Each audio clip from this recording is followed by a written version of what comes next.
Alors, c'est une activité qui émane surtout d'une conviction. La conviction, c'est la convergence. Je viens de la communication corporate, du conseil aux dirigeants. Et quand on conseille des dirigeants, il faut s'accorder du temps pour déployer, pour faire comprendre ce qu'il y a dans la tête du dirigeant et dans la stratégie de l'entreprise. Alors pourquoi je parle de convergence? Parce que c'est la convergence des métiers du conseil, des ressources humaines et des supports pour déployer l'ensemble de ces messages.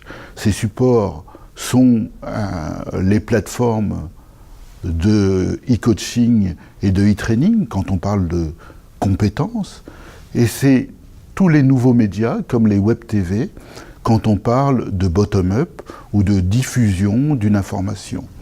On est à un moment de très grande transformation, de très grande tension, et il est important de diffuser une information qui soit audible, comprise, et de recueillir le sentiment, mais aussi la contribution de chaque collaborateur.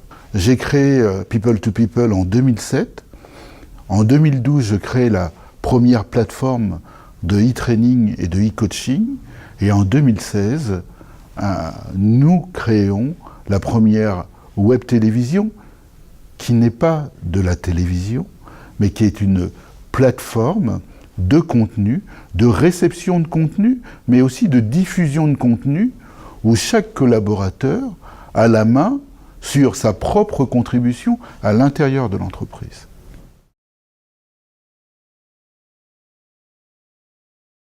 On innove en écoutant nos clients. Si on n'innove pas, on perd nos clients. On innove en recrutant, on innove en écoutant, en étant à l'écoute du marché, en se remettant en cause, en disant que rien n'est fini, en déménageant tous les 3 ans, on innove en réinventant tous les jours notre travail.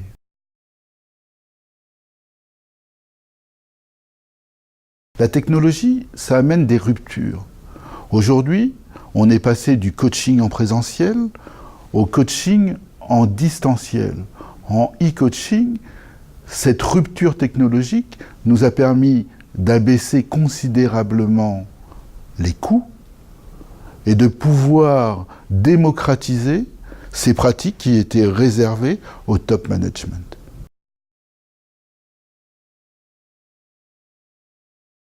Au quotidien, le fait d'accepter la contradiction, d'accepter d'être ouvert à toute forme d'innovation, d'où qu'elle vienne. On a créé chez des clients des structures de dysfonctionnement, où chaque salarié peut dire, par rapport à mon travail à moi, je peux améliorer les choses en faisant autrement.